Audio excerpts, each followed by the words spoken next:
Les gars, il est impossible pour Trump de mettre fin au conflit russo-ukrainien avant la fin avril. Selon la BBC, citant des sources ukrainiennes, le 13 avril, 2 missiles balistiques Iskander lancés par l'armée russe ont frappé les environs de l'université d'État de Soumy et du centre de conférence. Selon les autorités ukrainiennes, cette attaque a causé au moins 34 morts et 117 blessés.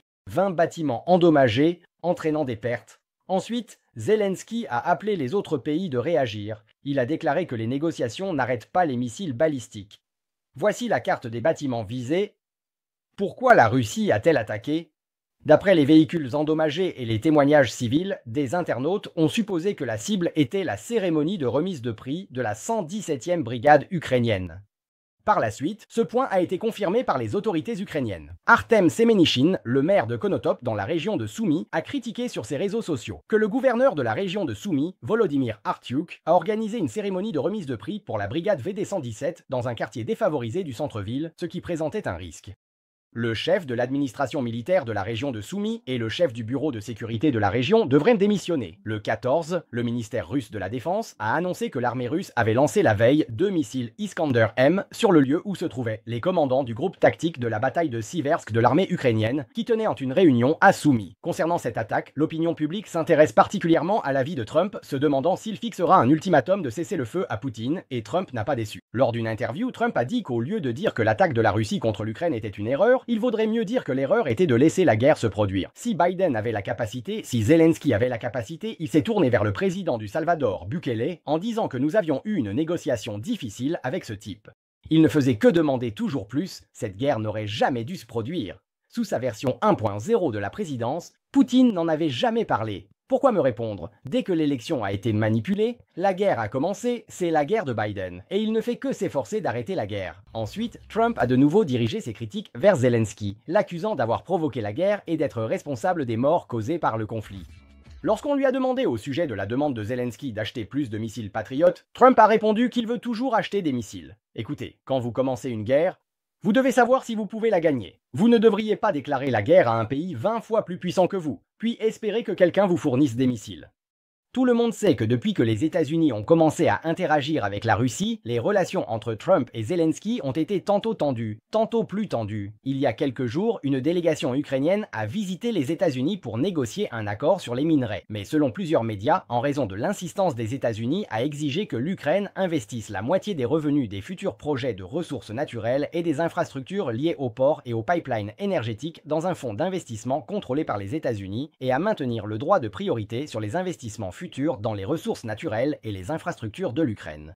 Les négociations entre les deux parties ne se déroulent pas bien, et les perspectives de parvenir à un accord sont également très minces. Le 13, lors d'une interview avec les médias, Zelensky a exhorté Trump à visiter l'Ukraine afin qu'il comprenne mieux les destructions causées par la Russie avant d'élaborer un plan pour mettre fin à la guerre. Cependant, du point de vue de Trump, il est peu probable qu'il visite l'Ukraine dans un avenir proche, principalement parce que cela ne servirait à rien. Quant à l'envoyé spécial de Trump, Vitekov a mentionné l'accord de paix avec la Russie. Le 15, Zelensky a exprimé sa colère que la question des territoires occupés soit vue comme clé pour résoudre le conflit. Il estime que reconnaître ces territoires comme russes franchit sa ligne rouge et dépasse les compétences de l'équipe Trump. Nous avions mentionné que l'envoyé spécial Trump-Vitekov discutait surtout avec la Russie. Il préconise de finir le conflit en reconnaissant la souveraineté russe sur 4 régions de l'est de l'Ukraine et la Crimée. L'envoyé spécial Kellogg discute avec la partie ukrainienne et suggère une occupation par zone par l'Angleterre, la France, l'Ukraine et la Russie. Il est clair que le plan de Vitekov n'est pas accepté par la partie ukrainienne, tandis que le plan de Kellogg, bien qu'il soit une division par zone, revient à geler la guerre. La Russie ne l'acceptera pas non plus.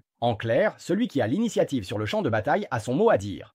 Après avoir terminé la rencontre avec Vitekov, selon 2 hauts responsables du Kremlin proches de Poutine, lors des discussions, Poutine a réitéré à Vitekov la ligne de négociation qu'il avait proposée en juin 2024. Toute solution à la guerre en Ukraine doit être basée sur un changement de régime à Kiev, des concessions territoriales importantes et la limitation des forces militaires ukrainiennes. Ainsi, bien que l'Ukraine ait rêvé de rejoindre l'OTAN, elle doit maintenant faire face non seulement à la défaite, mais aussi à la division de ses ressources et de son territoire. Depuis 2008, les États-Unis et l'OTAN ont déclaré qu'ils accueillaient l'Ukraine pour rejoindre l'OTAN, et ce jusqu'en décembre 2021, lorsque Poutine a encore demandé par écrit aux États-Unis et à l'OTAN s'ils pouvaient s'engager clairement à refuser l'adhésion de l'Ukraine. Mais la réponse écrite a été qu'ils ne pouvaient pas s'engager. Pendant ce temps, les Russes ethniques des 4 régions de l'Est de l'Ukraine ont été continuellement persécutés par le régime de Kiev sous l'influence des forces néo-nazies. Cela équivaut à dire à Poutine de se préparer à la guerre. Il est donc considéré que le désir de l'Ukraine de rejoindre l'OTAN est la principale cause de toute la guerre, et les États-Unis sont au centre de l'OTAN. Biden n'avait pas accepté l'Ukraine, et maintenant Trump refuse, l'Ukraine avait déjà son sort scellé à l'avance. Si l'on considère la situation actuelle sur le champ de bataille comme une condition, la plupart des internautes pensent que, basé sur le plan de Witkoff, discuter à nouveau de la paix entre la Russie et l'Ukraine semble plus réaliste.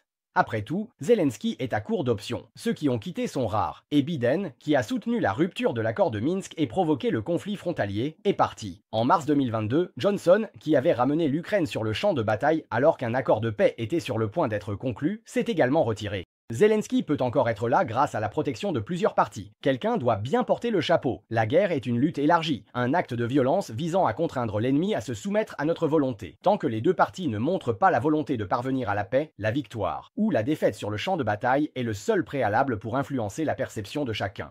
L'activité principale sur le champ de bataille russo-ukrainien se situe sur la ligne de Kostiantynivka, avec des combats intenses autour Irinske et au sud, autour de la ligne de ravitaillement H20. Selon les infos récentes, l'armée russe a pu percer rapidement et capturer Kalinov. La raison est que quand les troupes russes ont lancé leur attaque, la 109e brigade de défense territoriale ukrainienne a peu résisté, abandonnant ses positions. L'armée russe a pu percer la ligne de défense et prendre Kalinov. Le commandement ukrainien était conscient du risque de perdre les lignes de défense autour de la ligne de ravitaillement H20. Une partie des troupes de la 93e brigade mécanisée, initialement prévue pour être déployée sur le champ de bataille de Irinske, a été envoyée à Mykolaïvka.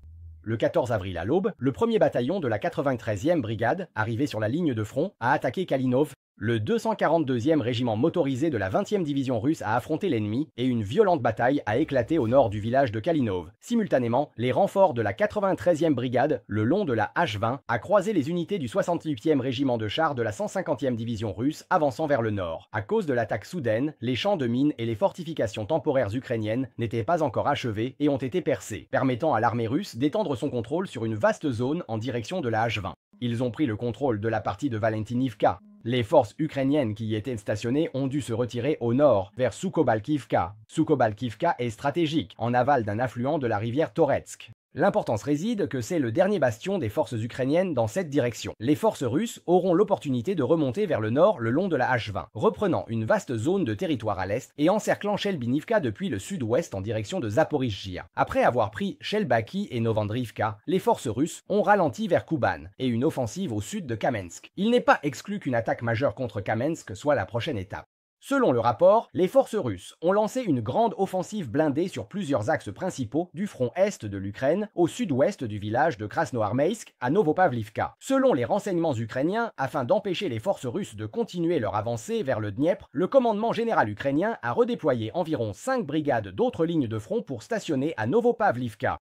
Une partie de ces forces a déjà été déployée vers la direction de Kotlyarivka. Cependant, ces troupes hâtivement rassemblées n'ont pas réussi à stopper l'assaut blindé des forces russes. Au 16, les forces russes avaient déjà pénétré dans le village de Kislivka depuis le sud-est, repoussant les défenseurs ukrainiens vers le nord-ouest. Une fois cette position prise, il est probable que les forces russes se tourneront vers le nord-est, en conjonction avec l'offensive en direction d'Uspenivka, pour nettoyer la ligne de défense ukrainienne le long de la rivière Siversky-Donetsk. Les forces ukrainiennes encerclées ne pourront que se retirer. Une fois les flancs sécurisés, les forces russes avanceront vers Novopavlivka.